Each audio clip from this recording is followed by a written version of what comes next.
izin merekam.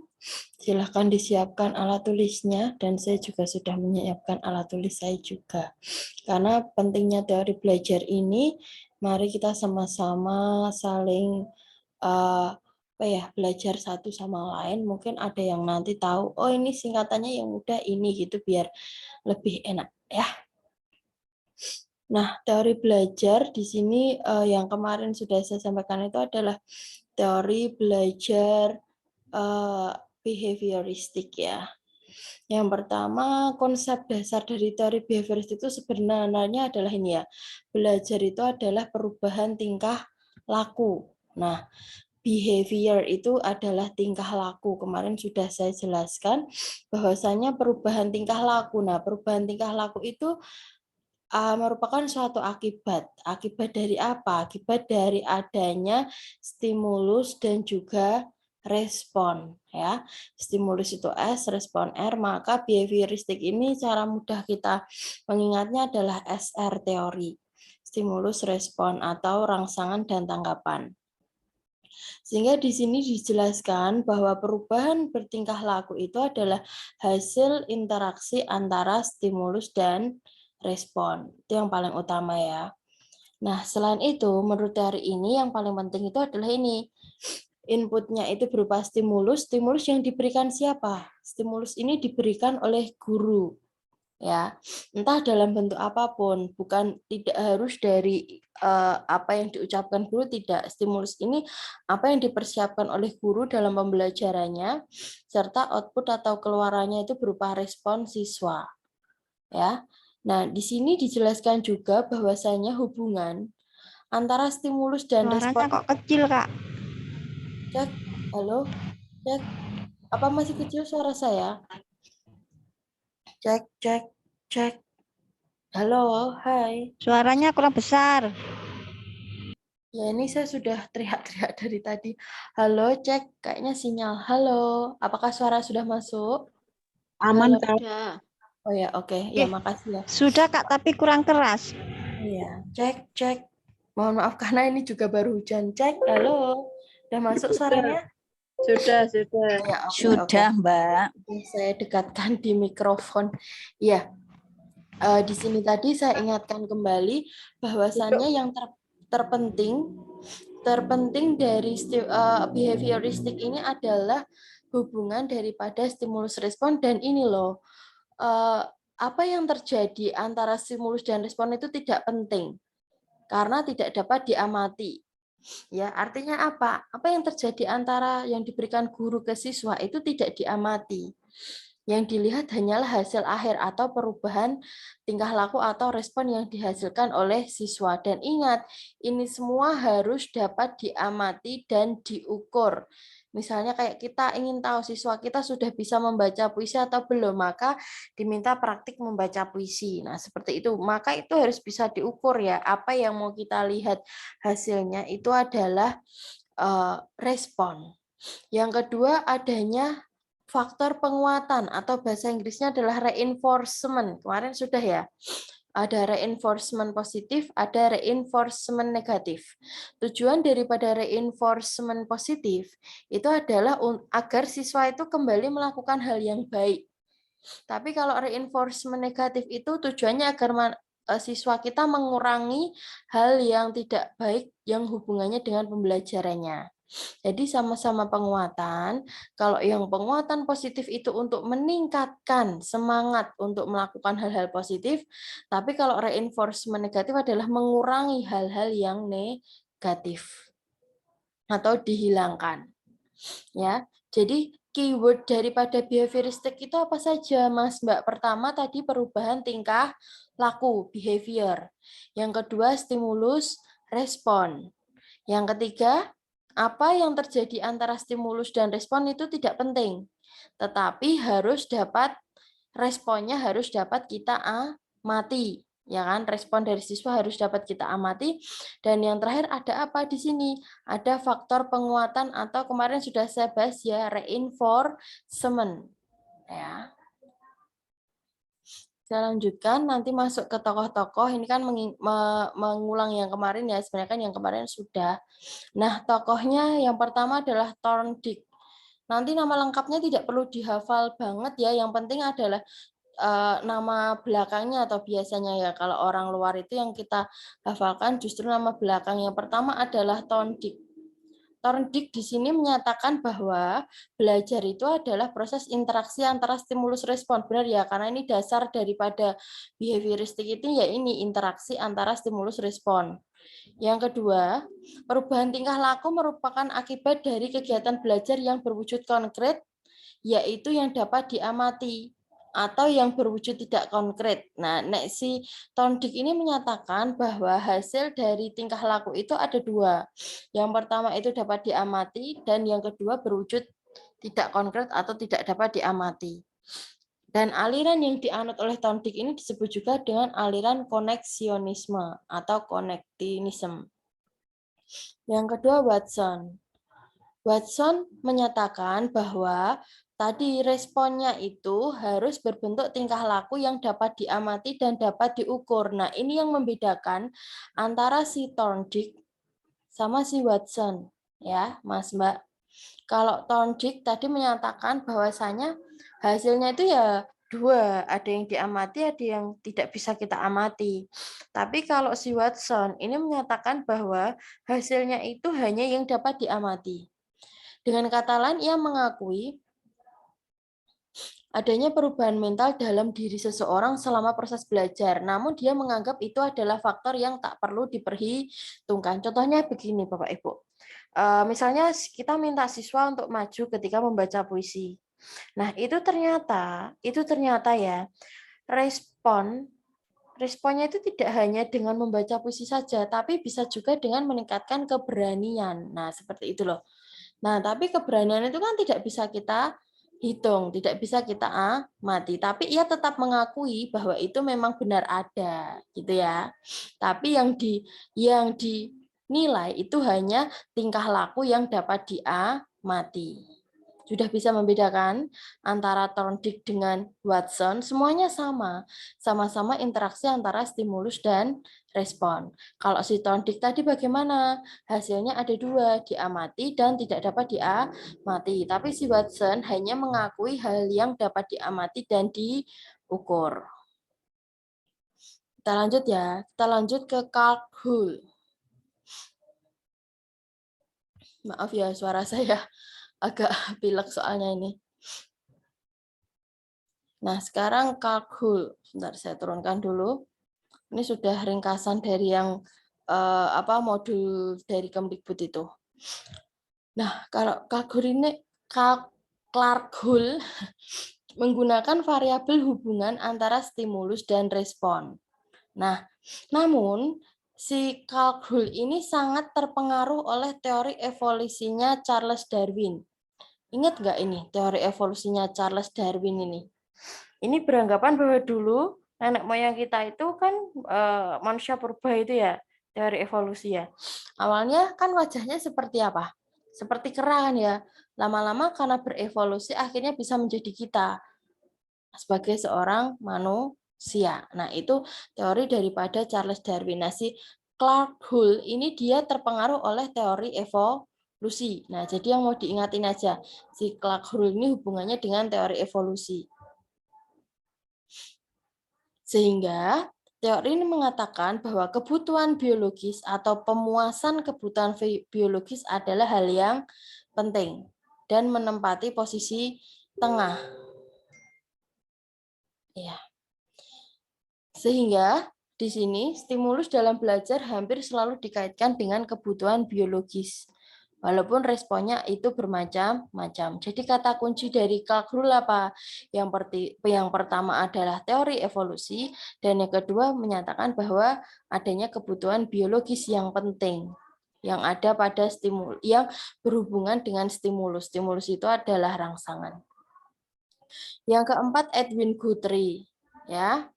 Kalau tadi si Carl Hull mengemukakan bahwa belajar itu adalah pemuasan kebutuhan biologis, tapi si Edwin Guthrie ini menyatakan bahwa ya masih sama ya variabelnya stimulus respon, tapi si Edwin Guthrie ini mengemukakan bahwa stimulus itu tidak harus berhubungan dengan kebutuhan atau pemuasan biologis. Jadi Edwin Guthrie ini berkebalikan dengan pendapat si Clark-Hull tadi. Kalau Clark-Hull tadi menyatakan bahwasanya belajar itu dipengaruhi oleh kebutuhan biologis, tapi kalau Edwin Guthrie tidak. Nah, selain itu, Edwin Guthrie juga menyatakan bahwa respon itu munculnya sifatnya lebih kuat dan menetap, sehingga diperlukan berbagai macam stimulus. Ya, sama kayak kita ketika mengajar, ingin kita ajarkan perkalian, maka stimulus yang akan digunakan guru itu akan beraneka ragam supaya siswanya tadi mengetahui, memahami stimulus yang diberikan oleh guru. Ya, jadi kuncinya Edwin Guthrie ini lawannya si Clark-Hull. Ya, apa kalau Clark-Hull menyatakan bahwa belajar sebagai kebutuhan biologis, tapi kalau si Edwin Guthrie itu tidak berhubungan dengan kebutuhan biologis. Selanjutnya Skinner ya. Ini yang paling terkenal nih si Skinner ya.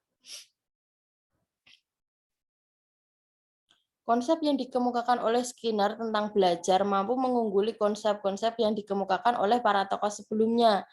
Ya, di sini si Skinner ini dia menggunakan konsep belajar yang lebih komprehensif. Yang dimaksud komprehensif itu menyeluruh ya. Menurutnya, hubungan antara stimulus dan respon yang terjadi melalui interaksi dalam lingkungannya yang kemudian akan menimbulkan perubahan tingkah laku tidaklah sesederhana yang dikembangkan oleh para tokoh sebelumnya. Ya, jadi si Skinner ini mampu menunjukkan konsep tentang belajar yang lebih komprehensif. Nah, selain itu, beberapa hukum belajar yang dihasilkan. Nah, ini yang berhubungan dengan pendekatan behaviorisme ternyata juga harus kita pelajari ya. Jadi, yang dipelajari behaviorisme itu tidak hanya 5 tokoh tadi ya. Yang seperti apa tadi Guthrie, Clark-Hull, dan lain-lain sampai Skinner tadi 5 orang, itu ternyata tidak hanya itu saja. Ternyata ada juga hukum belajar yang dihasilkan dari pendekatan behaviorism. Apa saja? Yuk. Sebelum saya lanjut, kita ambil kata kuncinya dulu. Tadi ada 5 tokoh. Yang pertama, Thorndike. Apa kata kunci dari Thorndike tadi? Yang pertama, Thorndike adalah belajar, hasilnya ada 2 ya. Hal yang diamati dan hal yang tidak dapat diamati. Selain itu, si Thorndike ini juga mengemukakan apa? Aliran koneksionisme. Kalau Watson di sini menyatakan bahwa belajar itu yang dilihat adalah perubahan apa? Perubahan yang dapat diamati dan dapat diukur. Yang perubahan mental yang tidak dapat diamati itu tidak diperhitungkan. Kalau Clark-Hull menyatakan adanya pentingnya belajar sebagai sebuah pemuasan atau kebutuhan biologis. Selain itu, si Clark-Hull juga berpendapat atau sependapat dengan teori evolusi yang dikemukakan oleh Charles Darwin. Nah, kalau yang Skinner itu menyatakan bahwa belajar itu tidak hanya sendiri-sendiri tapi secara komprehensif atau menyeluruh, sehingga dia menyatakan bahwa stimulus respon itu terjadi melalui interaksi dalam lingkungannya yang akhirnya merubah tingkah laku. Nah, sekarang saya bahas tentang hukum belajar yang dihasilkan dari pendekatan si behaviorisme tadi.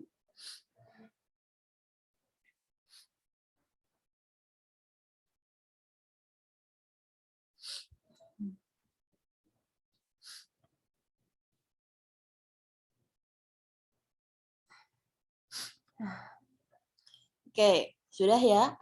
Ada pertanyaan sudah tercatat semua? Atau ada yang mau ditanyakan dulu dari 4 tokoh tadi? Saya melanjutkan. Lanjut. Siap. Ya, sebelum saya lanjutkan, di sini ada hal yang, kalau ini yang saya bukakan dari modul itu ya, modul apa namanya? Modul SIM PKB. Nah, ini di sini yang ingin saya tambahkan itu adalah ada behavioristik ini, kata kuncinya yang lain itu apa selain dari stimulus respon, selain dari apa namanya satu stimulus respon tadi perubahan tingkah laku itu si behavioristik ini ada yang lain ya, ada yang lain. Apa yang lain? Nah, nih adanya tadi reward dan punishment ya. Reward itu ganjaran, punishment itu adalah hukuman. Nah, terus kemudian tadi kata kuncinya yang lain ada penguatan atau reinforcement. Ya, ini juga kata kunci dari behavioristik. Nah, sekarang kalau implikasinya ya, implikasi itu apa? Implikasi itu penerapan. Jadi kita tahu, oh guru ini tuh menggunakan aliran behavioristik. Itu apa? Dilihatnya dari mana? Dari sebuah implikasi atau dampak ya. Apa saja? Yang pertama, adanya hukuman dan ganjaran. Biasanya guru tersebut memberikan hukuman dan ganjaran terkait apa yang dilakukan oleh siswa. Maka guru tersebut telah melaksanakan teori behavioristik. Selain itu apa? Selain itu ini ada kebiasaan cara pembiasaan atau drill. Ya, di drill. Misalnya apa? Dulu sering tidak guru-guru kita dalam memberikan perkalian setiap hari diberi latihan soal terus di drill. Nah, itu masuk dalam teori behavioristik karena kenapa dia beranggapan bahwa dengan dilakukan secara terus-menerus, jika diulang-ulang maka lama-lama hal itu akan mampu kita ingat. Nah, itu adalah anggapannya seperti itu. Kemudian selain itu pada teori behavioristik ini siswanya itu biasanya pasif. Kenapa? Karena semua pengetahuan itu harus sesuai dengan apa yang dipahami oleh guru. Atau dengan kata lain, apa yang dipahami guru akan sama dengan apa yang dipahami murid atau nama lainnya yang saya bilang adalah fotokopi ya, cara mudahnya. Jadi siswa itu adalah fotokopi dari gurunya. Itu adalah teori behavioristik. Selain ini disebut juga bahwasanya fungsi mind atau pikiran ini adalah untuk menjiplak. Nah, menjiplak struktur pengetahuan yang sudah ada. Nah, tadi saya bilang ya, jadi intinya tidak ada proses inovasi di sini. Dia hanya menjiplak pengetahuan yang sudah ada, sehingga makna yang dihasilkan itu seperti yang ditentukan oleh karakteristik pengetahuan tersebut. Nah, karena di sini menurut teori behavioristik itu sebagai sesuatu yang ada di dunia nyata itu pasti kan terstruktur dan rapi ya. Maka sebagai peserta didik itu harus diberikan aturan atau ketetapan yang ketat. Nah, di sini pembiasaan disiplin. Nah, jadi kalau pengen kita lihat itu sebenarnya kayak guru-guru kita zaman dahulu ya. Guru-guru kita zaman dahulu itu ternyata walaupun mereka itu katakanlah gurunya harus pakai kan muridnya harus pakai cara gurunya pembiasaan drill setiap pagi ternyata hasilnya juga bagus ya karena dengan begitu itu siswa akan menjadi disiplin. Nah, selain itu kata kunci dari behavioristik apa? Adanya aktivitas mimetik. Ya, aktivitas mimetik apa sih? Aktivitas mimetik itu adalah aktivitas mengungkapkan kembali pengetahuan yang sudah dipelajari dalam bentuk laporan, kuis, dan tes. Nah, misalnya gini, kemarin sudah belajar apa, maka besok harinya akan diulang lagi tentang pembelajaran kemarin yang sudah berlalu. Kan seperti itu ya, kalau guru zaman dahulu itu setiap pagi diulang lagi, kemarin belajar apa, ditanya lagi seperti itu dan biasanya siswa itu memang pengetahuannya fotokopi dari gurunya menyatakan ini maka si siswa juga akan menyatakan hal yang sama. Itulah yang disebut dengan teori behavioristik. Nah, penerapan yang lain pada teori behavioristik adalah adanya pembelajaran terprogram. Contohnya apa? Contohnya yang ada pada pembelajaran SIM PKB. Nah, kemarin kan Mas, Mbak, Bapak, Ibu sudah belajar di SIM PKB ya, menggunakan pembelajaran terprogram itu namanya ya. Kalau atau biasanya pada PPG itu menggunakan LMS, Learning Management System, di mana di situ sudah diprogram materi-materinya ya kan. Nah, kemudian nanti kita tinggal mengikuti yang ada di situ. Itu adalah pembelajaran terprogram. Jadi cirinya kita tidak bisa aktif sendiri. Kita tidak bisa mencetuskan sesuatu sendiri, tapi kita menggunakan apa yang sudah disetting. Apa yang menjadi frame-frame atau kelompok-kelompok yang ada pada bagian pembelajaran tersebut. Aplikasi yang lain yang ada pada pembelajaran ini adalah dengan penggunaan PowerPoint dan multimedia. Kenapa kok bisa PowerPoint dan multimedia ini menggunakan behavioristik? Karena kalau dengan PowerPoint, coba kita bayangkan, PowerPoint, guru membuat PowerPoint, maka akan terjadi komunikasinya hanya satu arah. Kenapa satu arah? Karena hanya guru yang menjadi narasumber di situ, ya kan? Dan siswanya hanya tinggal mencatat apa yang telah diajarkan oleh guru. Nah, sehingga disebut dengan di sini pembelajaran menggunakan PowerPoint dan multimedia yang telah disiapkan guru itu dimaksud dengan pembelajaran yang hanya satu arah. Karena yang menyusun semua itu adalah guru. Siswa tinggal menerima, siswa tinggal pakai, siswa tinggal menggunakan ilmu yang telah disiapkan oleh gurunya tersebut. Selain itu juga adanya teaching mesin. Nah, teach itu mengajar, mesin itu mesin.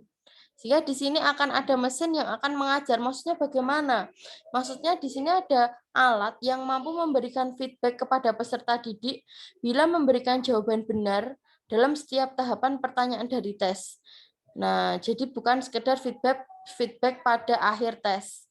Di sini misalnya pada kuis. Nah, katakanlah pada kuis di situ langsung diketahui benar salah dan juga feedback yang diberikan menggunakan alat teaching mesinnya itu tadi. Jadi ini kata kunci selain yang tadi saya sebutkan, itu si behavioristik itu kata kuncinya ada ini tadi ya, teaching mesin, kemudian ada juga pembelajaran dengan PowerPoint dan juga multimedia. Kemudian pembelajaran terprogram atau PI atau program instruction bahasa Inggrisnya ya, itu untuk behavioristik. Kemudian siswa merupakan fotokopi dari gurunya. Selain itu apa? Ada aktivitas mimetik. Mimetik itu apa? Mengulang kembali pengetahuan yang telah dipelajari. Kemudian ada reward and punishment. Apa itu reward and punishment? Hadiah dan juga hukuman. Dan yang terakhir adalah reinforcement atau penguatan. Jadi itulah Mas Mbak yang menjadi kata kunci dari teori behavioristik.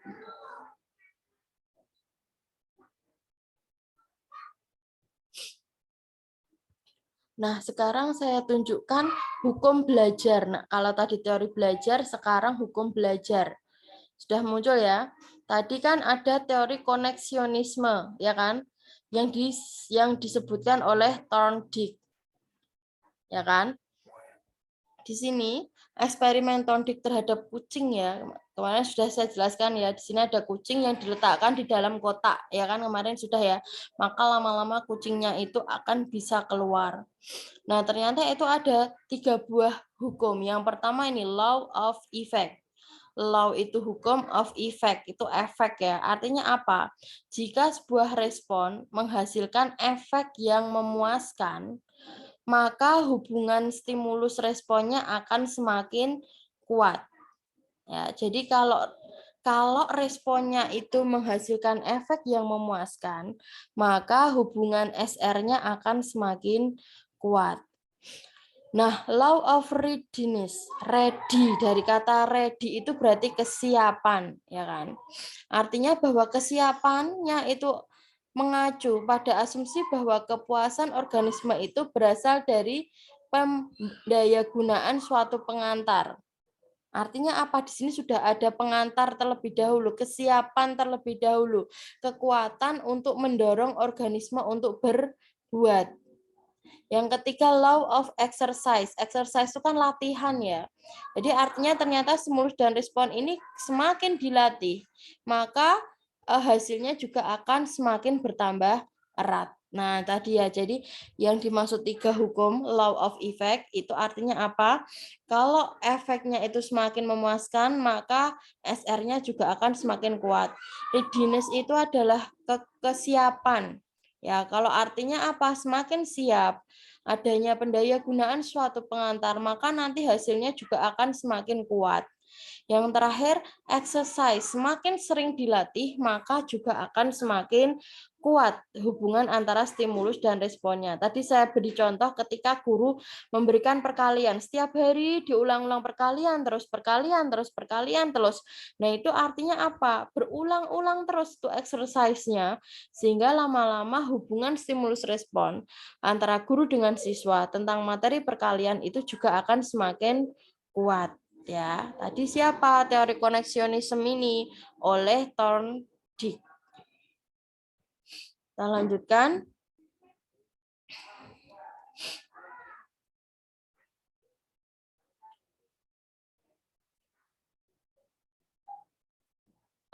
Masih ada lagi. Nah, classical conditioning menurut Ivan Pavlov. Nah, kemarin juga ada yang bilang sih katanya Ivan Pavlov juga keluar ya, Ivan Pavlov ya.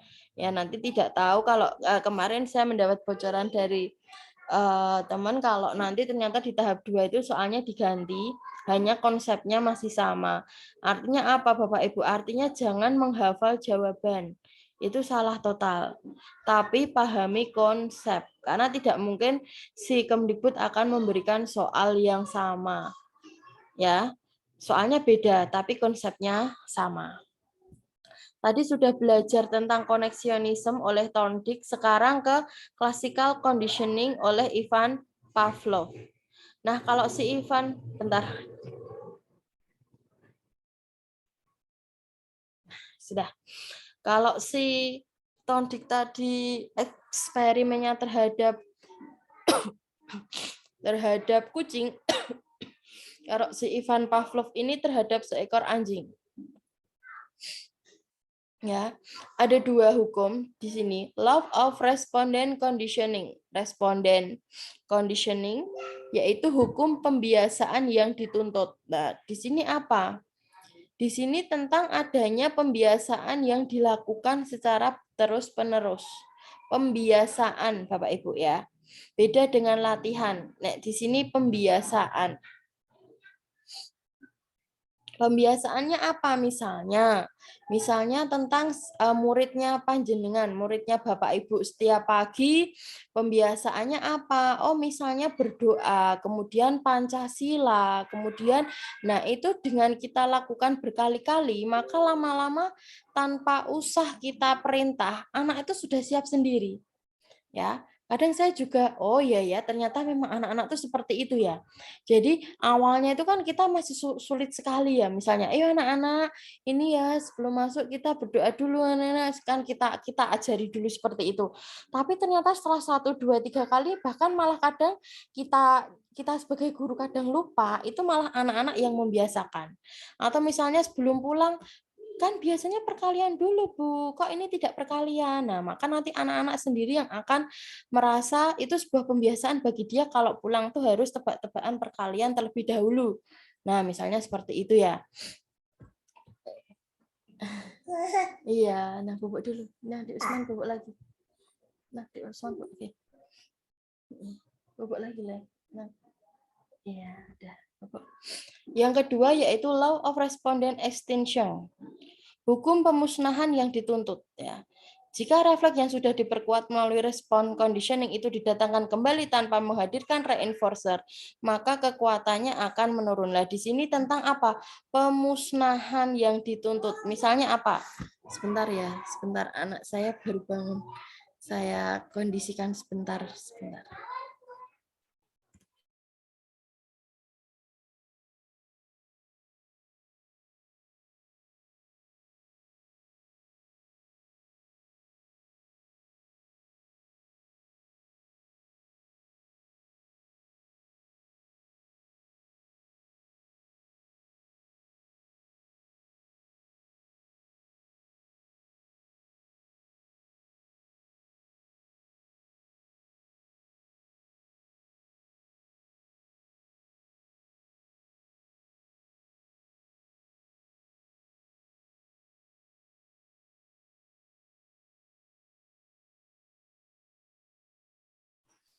Oke, saya lanjutkan ya. Kalau tadi pembiasaan ini adalah pembiasaan yang baik, maka pemusnahan ini juga hal yang harus dilakukan oleh seorang guru. Contohnya apa? Contohnya begini.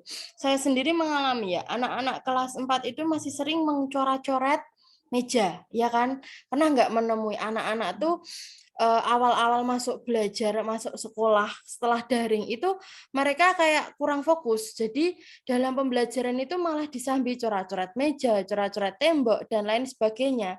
Maka itu kan hal yang harus kita buang ya, harus kita musnahkan ya. Kenapa? Karena itu bukan hal yang baik. Maka di situ sebagai guru kita menuntut anak untuk bisa melakukan itu. Maka bagaimana?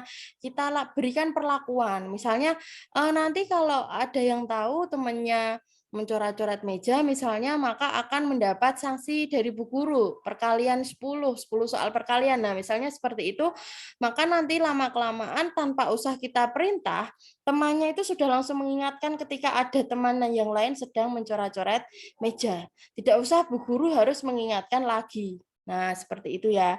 Jadi lama-lama ternyata siswa kita itu kalau kita biasakan, siswa kita itu kita ajari, itu lama-lama dia akan sudah berjalan sendiri. Nah, itu yang disebut dengan law of respondent extinction. Jadi intinya di Pavlov itu ada dua, yang satu pembiasaan yang dituntut, yang kedua adalah pemusnahan yang dituntut. Yang ketiga tadi operan conditioning oleh Skinner ya. Skinner tadi cirinya apa? Skinner tadi cirinya adanya apa tadi yang di Skinner? Nah, di sini ya Skinner tadi tentang adanya pembelajaran secara komprehensif atau menyeluruh. Ya, lah di sini Skinner juga membuat hukum belajar. Hukum belajar yang dikemukakan oleh Skinner itu adalah operan conditioning. Operan conditioning menurut si Skinner. Apa isinya?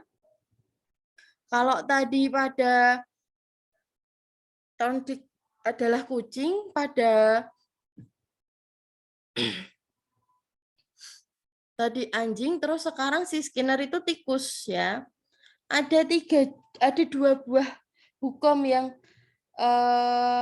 diberikan oleh si Skinner. Yang pertama law of operant conditioning, yaitu jika timbulnya perilaku diiringi dengan stimulus itu penguat, maka kekuatan perilaku tersebut akan meningkat. Nah, timbulnya perilaku yang diiringi dengan stimulus penguat. Nah, berarti di sini ada tambahan stimulus penguat yang diberikan oleh guru, maka pasti perilakunya juga akan meningkat. Yang kedua yaitu law of operant extinction, yaitu jika timbulnya perilaku operan telah diperkuat melalui proses conditioning itu tidak diiringi stimulus penguat, maka kekuatan perilaku tersebut akan menurun bahkan musnah. Jadi intinya apa? Kalau diberi stimulus penguat, maka lama-lama akan menjadi kuat. Sebaliknya, kalau tidak diiringi stimulus penguat, maka lama-lama akan berkurang bahkan musnah. Ya, itu adalah ciri pada hukum operan conditioning menurut Skinner.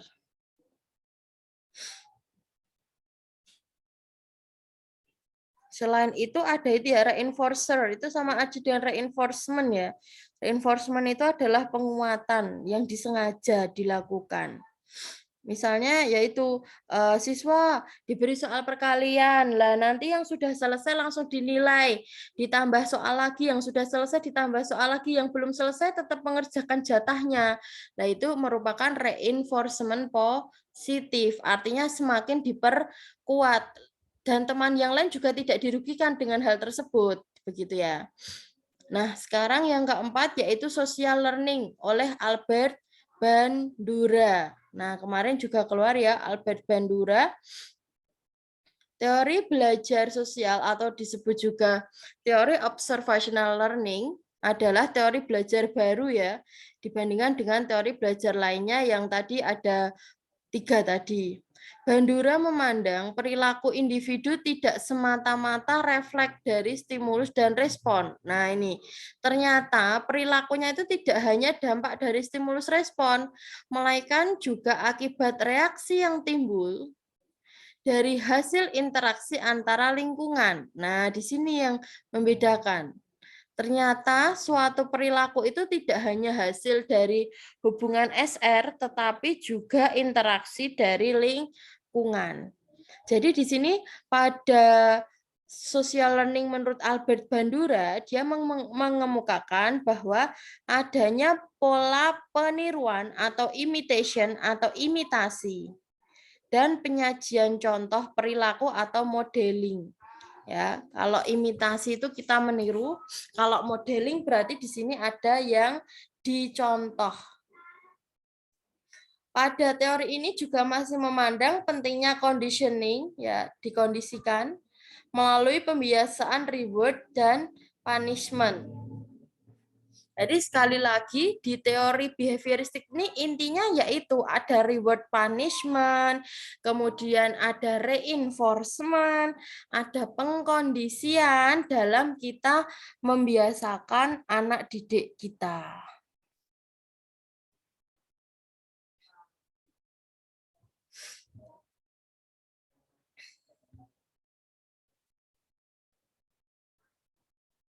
Nanti kepakai terus ya sampai PPG, jadi memang harus dicatat lebih apa ya, lebih rapi karena nanti akan dipakai terus.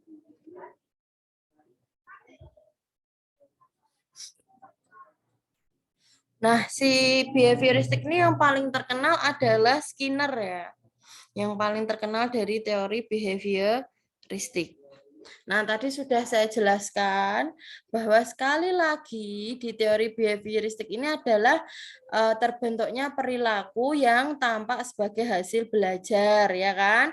Yang kedua adanya hubungan stimulus dan respon. Yang ketiga mendudukkan orang atau yang belajar sebagai individu pasif. Tadi saya bilang ya, muridnya hanya menerima apa yang diberikan oleh guru. Jadi biasanya metode ceramah kayak gitu lebih memang di behavioristik ini. Murid hanya terima jadi ilmu yang diberikan oleh guru. Nah, respon atau perilaku dapat dibentuk dengan cara menggunakan metode drill atau pembiasaan, ya kan? Munculnya perilaku semakin kuat bila diberikan faktor-faktor penguat atau reinforcement, dan tadi sekali lagi akan lama-lama hilang apabila dikenai sebuah hukuman.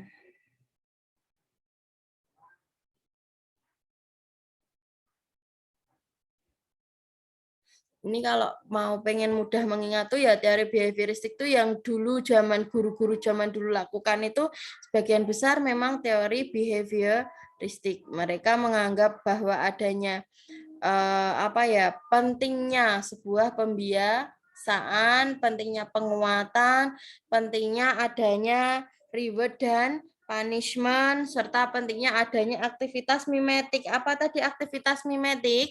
Aktivitas siswa mengungkap kembali pengetahuan yang dipelajari. Sekarang saya tanya jawab dulu ya. Saya stop share. Yuk, kita tanya jawab sambil review dulu sebelum lanjut ke teori kognitif ya. Ya, nanti silahkan dijawab. Yang bisa menjawab mikrofon boleh dinyalakan ya ketika kita tanya jawab, jadi supaya bisa mengingat apa yang sudah kita pelajari tadi. Oke, saya tanya dulu ya. Siapa tokoh yang menyatakan bahwasanya stimulus respon itu terdiri, sinyalku. Cek. Halo Kak, suara saya masuk Kak? Masuk. Oke, siap. Soalnya ini tulisannya your connection is error gitu. Oke, siapa tokoh yang menyatakan bahwa interaksi antara stimulus respon itu dapat berupa dua wujud, yaitu yang dapat diamati dan tidak dapat diamati? Tom Dick. Oke, sip. Kemudian, siapa tokoh yang menyatakan bahwasanya stimulus respon itu hanya berhubungan dengan kebutuhan biologis manusia? Watson. Ayo, kebutuhan biologis manusia. Hul. Ya. Terus siapa tokoh pada teori behavioristik yang mengemukakan bahwa belajar itu secara komprehensif atau menyeluruh? Skinner. Ya, Skinner, betul. Tokoh yang bertentangan dengan Clark Hull memberikan teori behavioristik adalah yang bertentangan dengan Clark Hull. Gutri, ya Gutri, betul. Jadi si Clark Hull tadi bilang kalau belajar itu merupakan kebutuhan kebutuhan biologis. Tapi si Edwin Putri menyanggah, dia menyatakan bahwa belajar itu tidak hanya berhubungan dengan kebutuhan pemuasan mata. Oke. Sekarang tokoh dalam teori behavioristik yang menyatakan bahwa interaksi antara stimulus respon itu hanya dilihat pada aspek yang dapat diukur dan diamati. Watson, Mbak. Watson. Betul, hanya yang dapat diamati dan diukur itu adalah si Watson. Dua-duanya itu Thorndike. Teori evolusi dan kebutuhan biologis itu kalau yang tidak hanya kebutuhan biologis itu adalah Putri. Belajar komprehensif dan interaksi Skinner. oleh lingkungan adalah Skinner. Ya, nah sekarang 3 hukum koneksionisme atau teori koneksionisme oleh Thorndike ya. Sekarang saya tanya, yang hukum yang bunyinya bahwasanya semakin sering berlatih, maka akan semakin kuat hubungan SR-nya adalah hukum law of exercise. Yang menyatakan bahwa respon yang menghasilkan efek yang memuaskan, maka stimulus responnya akan semakin kuat. Ada kata efek. Iya, berarti law of effect. Iya, betul. Effect. Ya. Terus semakin siap atau semakin banyaknya pendaya gunaan suatu pengantar, maka SR-nya juga semakin kuat. Itu bunyi hukum apa? Law of readiness. Ready ya, ready itu kesiapan, betul. Law of readiness. Oke, itu namanya teori koneksionisme oleh Thorndike. Sekarang, classical conditioning, kondisi klasik oleh Ivan Pavlov. Ya, ada 2. Ya, apa itu? Law of respondent condition. Ya, betul. Jadi di sini kondisi dari responden. Responden itu siapa? Responden itu siswa ya. Yang kedua adalah law of respondent extension. Ya. Extension. Responden condition ini apa artinya? Pembiasaan yang ya, betul. Kalau yang pemusnahan yang dituntut apa namanya? Law of extinction. Ya, betul sekali. Yang terakhir, operan conditioning. Kalau tadi classical conditioning, kalau di sini operan conditioning menurut siapa ya tokohnya operan conditioning itu? Ivan Pavlov. Skinner ya, jangan kebalik ya. Kalau classical conditioning itu Ivan Pavlov, kalau operan conditioning itu adalah Skinner. Skinner itu tokoh behavioristik yang paling terkenal ya. Ada 2, yaitu law of operant conditioning. Apa artinya? Timbulnya perilaku diiringi dengan stimulus penguat, maka akan semakin kuat. Ya. Kalau law of operant extinction itu timbulnya perilaku yang tidak diiringi stimulus penguat, maka akan lama-lama musnah. Oke. Yang terakhir, social learning Albert Bandura ada 2, apa dan apa? Belum, Mbak. Ya, tadi perlu adanya apa Albert Bandura? Oh iya toh. Social learning. Iya, social learning itu ada 2. Oh, iya. Yang pertama Peniruan atau imitation. Modeling. Ya, sekarang kan anak-anak zaman sekarang meniru ke barat-baratan kan. Nah, itu peniruan. Ada juga kita menyajikan contoh perilaku, itu namanya apa? Modeling. Beda ya. Kalau yang peniruan imitation itu dia melakukan sendiri peniruan yang ada. Tapi kalau modeling, contohnya begini, Bu Guru setiap pagi sudah datang ke sekolah. Supaya apa? Supaya siswanya mengikuti gurunya. Nah, itu namanya modeling. Sudah bisa membedakan ya antara modeling sama imitation. Kalau imitation itu siswanya itu sendiri. Langsung meniru siapa. Tapi kalau modeling itu gurunya yang memberi contoh. Ada yang mau ditanyakan terkait teori behaviorism beserta hukum-hukumnya? Bisa saya lanjut ke teori kognitif ya kayaknya setelah si behavioristik. Saya izin share screen sekarang teori kognitif.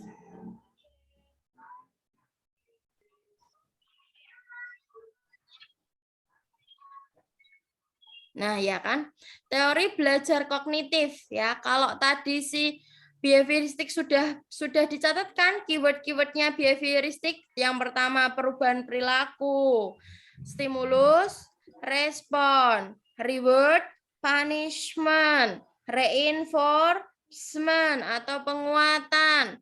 Terus tadi metode drill, pembelajaran terprogram, ya kan? Ada lagi teaching machine. Guru murid adalah fotokopi gurunya, itu adalah behavioristik. Maka di teori kognitif ini apa yang dinyatakan? Teori kognitif ini lebih menyatakan bahwa proses itu lebih penting daripada hasil. Nah, ini Bapak Ibu. Kalau saya tipe yang ini sih, kalau saya tipe yang menyatakan bahwa proses itu lebih penting daripada hasil. Ya. Bahkan kemarin ketika tes saja anak-anak saya itu saya suruh menuliskan rumusnya di selembar kertas dan yang saya nilai itu rumusnya, proses dia mengerjakannya, bukan hanya hasil ABCD-nya saja. Nah, teori ini mengatakan bahwa belajar itu tidak hanya hubungan stimulus respon ya, tetapi tingkah laku seseorang ditentukan oleh persepsi serta pemahamannya. Nah, ini kan, jadi semua itu dicek, dilihat dari pemahaman siswanya. Tidak hanya dilihat hasil akhirnya saja. Selain itu, teori kognitif ini juga menekankan bahwa bagian-bagian dari suatu situasi saling berhubungan dengan seluruh konteks situasi tersebut. Artinya dalam belajar ini ternyata banyak sekali yang yang mempengaruhi, baik itu proses internal, ya kan, misalnya apa? Ingatan, pengolahan informasi, kemudian emosi dan juga aspek-aspek kejiwaan. Jadi intinya belajar itu adalah suatu proses berpikir yang sangat kompleks. Enggak hanya sekedar guru nulis di papan tulis, siswa nulis lalu mengerjakan, tidak. Tetapi proses belajar itu sangat kompleks, dipengaruhi banyak hal. Dan ingat sekali lagi yang penting itu apa? Prosesnya, bukan hasilnya. Jadi misal siswa dapat nilai 4 nggak apa-apa, yang penting dia sudah berproses.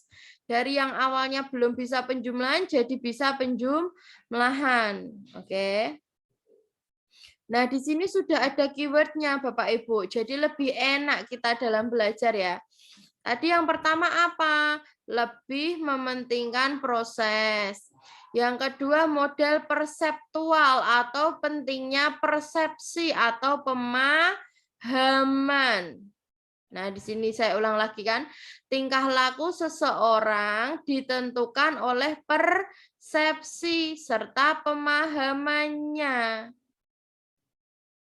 Yang terakhir, yang keempat, belajar merupakan perubahan persepsi dan pemahaman, di mana itu tidak selalu dapat terlihat, ya. Kemudian memisahkan atau membagi materi menjadi komponen yang kecil dan mempelajarinya secara terpisah-terpisah. Contohnya, mau mengajarkan tentang sumber daya alam. Maka dipecah dulu Bapak Ibu. Dipecah sumber daya alam yang dapat diperbarui sama sumber daya alam yang tidak dapat diperbarui. Yang dapat diperbarui dibagi lagi hayati sama non hayati, misalnya seperti itu ya. Jadi dipecah menjadi beberapa komponen-komponen. Nah, tadi juga di teori kognitif ini juga menganggap bahwa belajar itu proses internal yang cakupannya banyak. Apa saja? Ingatan, retensi, perhatian, pengolahan informasi, ada emosi, dan ada aspek-aspek kejiwaan yang lain. Terus tadi juga beranggapan bahwasanya belajar itu adalah proses yang sangat kompleks ya. Tidak sesederhana itu. Artinya ketika kita mengajar murid kita, hari pertama diajari perkalian belum bisa, ya ini belajar itu kompleks, nggak bisa sekali langsung jadi. Nah, siapa saja nanti tokohnya? Ya, biasanya hanya Piaget, Ausubel, kemudian Brunner. Nah, tapi di sini juga ada Gagne dan juga Norman. Sebentar ya, Bapak Ibu, saya minum sebentar.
Saya lanjutkan ya, Bapak Ibu ya. Tadi sudah sampai orang atau tokohnya, ada Piaget, ada Ausubel, ada Brunner, ada Gagne, dan nanti ada Norman. Nah, bedanya sama teori behavioristik, Bapak Ibu, kalau pada teori behavioristik tadi siswanya pasif, pada teori kognitif ini siswanya itu aktif, dan ini siswa penting untuk selalu terlibat. Jadi biasanya pembelajarannya menggunakan teknik diskusi ya, sehingga guru sering bertanya kepada siswa, tanya jawab. Selain itu apa? Materi pelajarannya disusun dari yang sederhana dulu baru ke yang kompleks. Dan di sini guru mengakui bahwa adanya perbedaan individu siswa. Artinya apa? Oh, misal siswa saya ini gaya belajarnya lebih senang yang gaya belajar auditori. Oh, siswa saya ini lebih senang visual, maka di situ guru memperhatikan hal tersebut. Artinya dalam pembelajarannya itu disusun sedemikian rupa sehingga semua perbedaan-perbedaan individu itu dapat diberikan perlakuan oleh gurunya. Nah, sekarang dari yang mudah dulu. Teori perkembangan kognitif siapa? Piaget. Ya. Saya ulang lagi ya tadi ya. Kognitif ada 9 yang perlu kita pahami, tapi bisa kita sederhanakan. Yang pertama apa? Proses lebih penting daripada hasil. Yang kedua adanya model persepsi, perseptual atau pemahaman. Pentingnya pemahaman ya Bapak Ibu. Kemudian memisah atau membagi materi secara terpisah-pisah. akan kehilangan maknanya memang ya kalau kita pisah-pisahkan materi satu dengan yang lain, tapi nanti bisa kita hubungkan kembali. Kemudian di sini ada aspek-aspek internal, ingatan, retensi, penguatan ya, pengolahan informasi, emosi, dan aspek kejiwaan. Belajar itu berproses berpikir yang kompleks, nggak hanya sekedar 1 + 1 sama dengan 2, tapi siswa harus menyusun itu dalam pikiran mereka. Nah, di sini siswa aktif terlibat dan yang terakhir disusun dari sederhana sampai ke kompleks. Nah, tokoh pertama yaitu Piaget. Piaget ini pelopor aliran konstruktivisme.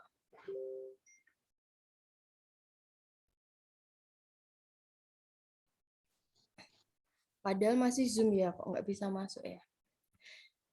Ya, di sini menurut Piaget itu ada perkembangan kognitif yang dilakukan oleh seorang individu.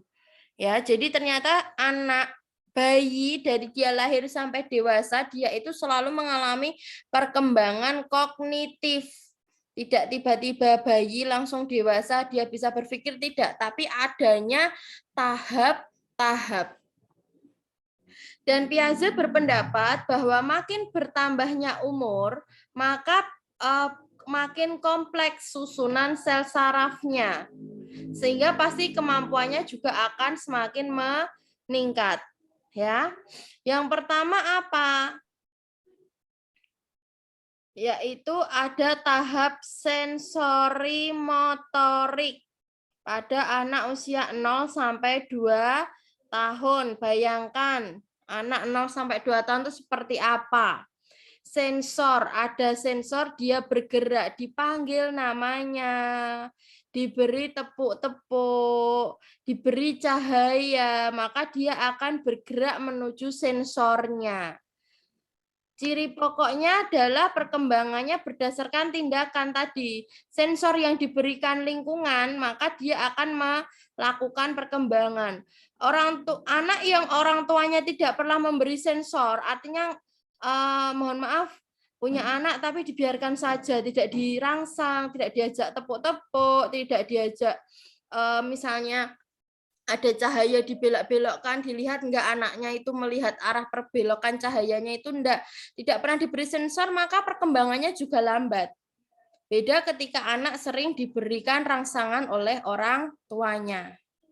Yang kedua, tahap praoperasional umur 2 hingga 7 sampai 8 tahun.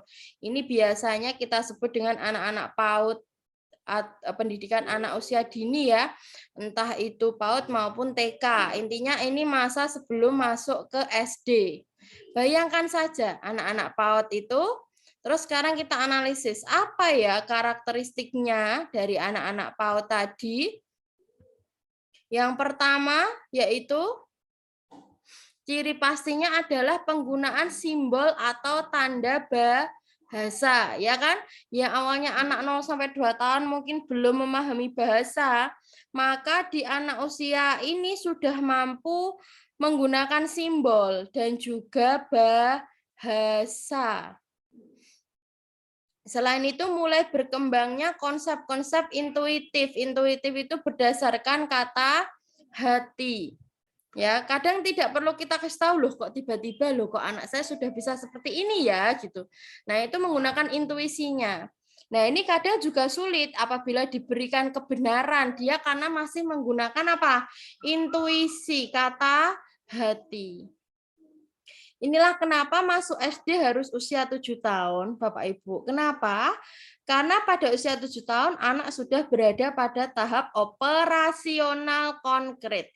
Sudah bisa beroperasi tetapi hanya terbatas pada hal-hal yang konkret. Hal yang bisa dilihat, hal yang bisa didengar, bisa diraba, baru bisa nyambung. Sehingga kalau guru-guru kelas 1, 2, dan 3 bahkan sampai kelas 4 dalam mengajar harus memperhatikan tahap perkembangan kognitif anak didiknya, dia baru sampai tahap operasional konkret, artinya apa? Artinya dalam mempelajari sesuatu harus bisa dilihat, harus bisa digenggam, harus bisa didengar. Jangan hanya membayangkan, oh guru nulis di papan tulis, siswa membayangkan. Nah itu, sehingga gagal nanti di sini pembelajarannya. Di sini siswa sudah mulai bisa menggunakan aturan-aturan yang jelas dan logis. Ditandai adanya reversibel atau kekekalan. Di sini kekekalan apa maksudnya?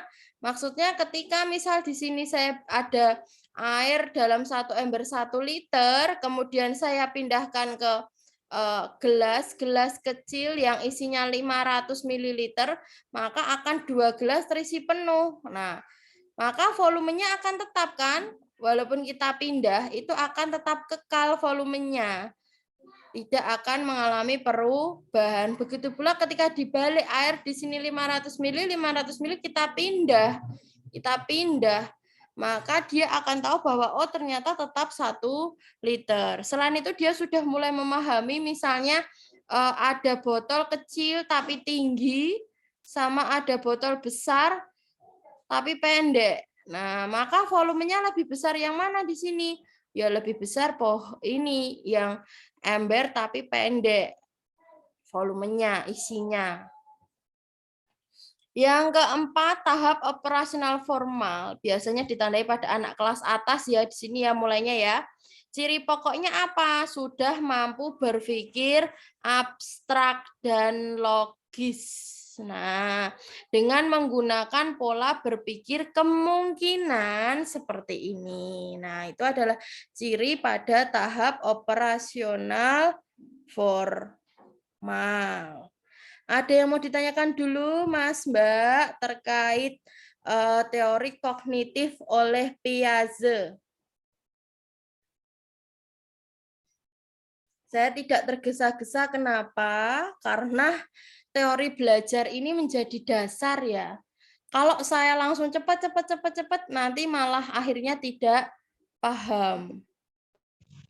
Karena bagi saya pemahaman lebih berarti ya. Ada yang mau ditanyakan terkait teori belajar sampai dengan ini? Tidak? Nah, selain itu, Piaget selain membagi tadi tahap, ada 4 tahap ya, saya ulang. Sensori motori, praoperasional, operasional konkret, dan operasional formal. Ternyata ada lagi. Apa? Ya, mau ditanyakan? Ada yang mau ditanyakan? Mbak, kameranya yang itu kelihatan loh, Mbak. Apa, Mbak? Itu Mbak tadi yang menyusui apa? Suruh Oh ya, dimatikan saja apa namanya kameranya. Saya nggak lihat soalnya saya minimize punya saya, jadi nggak lihat. Oh nggih, terima kasih sudah diingatkan, Bu. Silahkan yang kameranya dinyalakan boleh dimatikan. Soalnya saya nggak bisa. Oh bisa, saya bisa menyetop. Nggak bisa ya? Saya stop video. Oke. Oh ya sudah ya. Oke, terima kasih ya Bu sudah diingatkan saya, soalnya nggak saya lihat karena saya minimize, jadi saya nggak lihat video. Masih ada suara masuk lagi ya? Sudah ya, saya lanjut ya. Tadi saya masih ada suara masuk lagi. Cek. Suara saya apa terdengar putus-putus? Boten, Mbak. Ya, Tidak, Kecil. Oke. Siap ya. Nanti batasnya adzan maghrib ya. Nanti kalau tidak kita selesaikan besok lagi. Oke, lanjut ya. Ciri pokoknya tadi si Piaget selain tadi ada 4 tahap. Yang pertama yaitu tahap sensori motorik, yang kedua praoperasional, yang ketiga operasional konkret, dan yang keempat operasional formal. Selain itu ada ini, dia juga menyatakan hal yang lain yaitu apa? Yang pertama, adanya perkembangan kognitif itu adalah suatu proses genetik, ya kan? Kenapa? Karena didasarkan atas perkembangan sistem syaraf. Kemudian yang kedua, semakin bertambah umur, maka semakin bertambah kompleks susunan sarafnya. Nah, ini secara umum ya. Nanti kalau misal ada anak berkebutuhan khusus beda, berarti di luar ini ya. Yang dibahas di sini adalah yang secara umum. Artinya kalau semakin kompleks susunan sarafnya, maka akan meningkat pula kemampuannya. Nah, kemudian di teori miliknya Piaget ini dia juga menyatakan adanya dua bentuk yang terjadi ketika seseorang menerima pembelajaran atau ilmu, itu ada dua. Ada asimilasi dan ada akomodasi. Apa itu asimilasi? Asimilasi adalah proses perubahan apa yang dipahami sesuai dengan struktur kognitif. Misalnya, ini ada seorang anak ya, beranggapan kan anak kita yang ketika katakanlah masih TK, taunya kan kalau guru tuh memakai pakaian yang rapi, ya kan taunya dia pas guru TK kan ngajarnya pakai baju rapi terus. Tapi ketika dia masuk SD, ternyata dia Oke, sebentar ya adanya biar selesai dulu. Nanti setelah ini saya tutup, kita lanjutkan besok lagi. Adanya biar selesai dulu.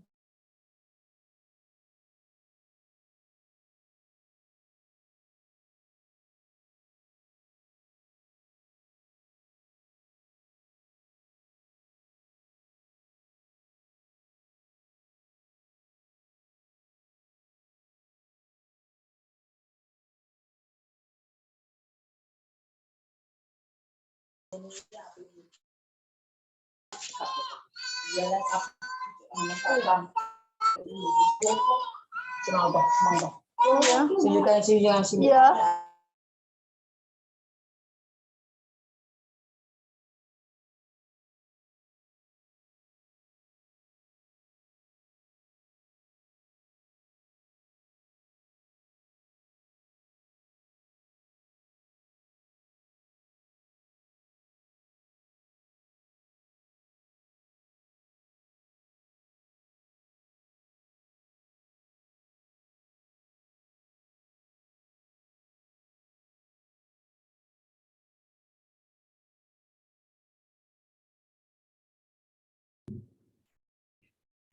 Oke, saya lanjutkan ya kakak-kakak semua. Ini yang terakhir ya tentang informasi nih ya, asimilasi, akomodasi, dan juga penyeimbangan. Nah, apa itu asimilasi? Asimilasi itu adalah perubahan apa yang dipahami. Jadi ini masuk ilmu baru, disesuaikan dengan struktur kognitif yang sebelumnya.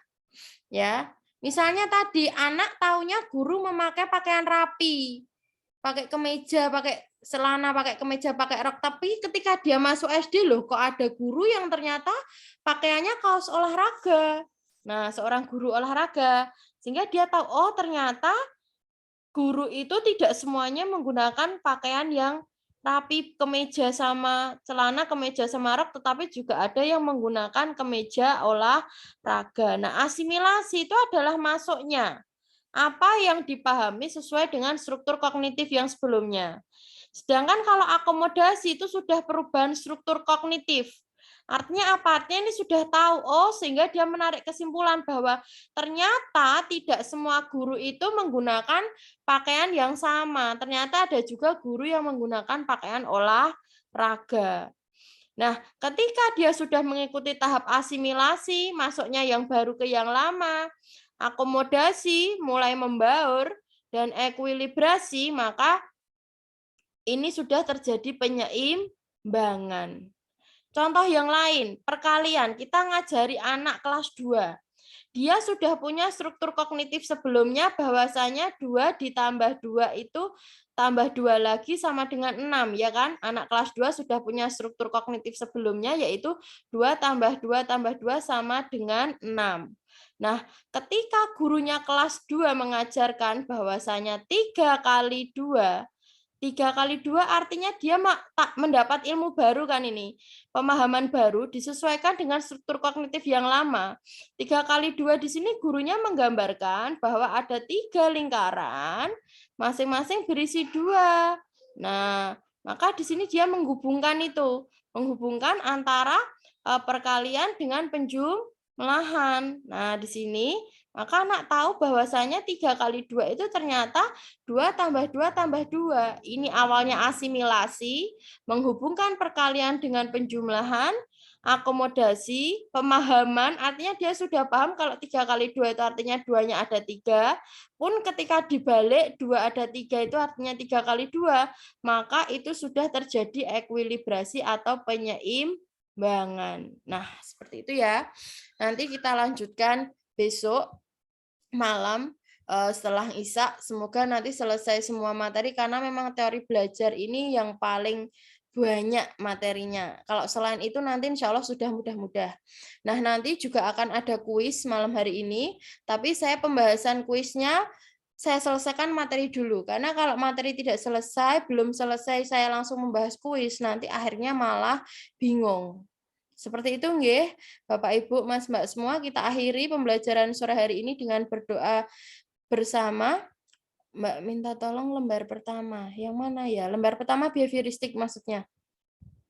Mau saya crop. Yang behavioristik atau yang itu, Bu? Saya beri linknya ini aja nanti. Tak share linknya ya. Tak share link di grup Telegram nanti. Oke? Nggih, kita tutup dengan berdoa bersama.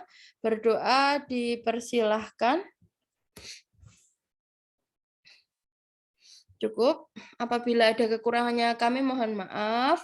Wassalamualaikum warahmatullahi wabarakatuh. Selamat sholat maghrib. Selamat merayakan Maulid Kasih, Nabi. Mbak. Kami saya mohon maaf. Wassalamualaikum. Boleh keluar dari. Waalaikumsalam. Yeah.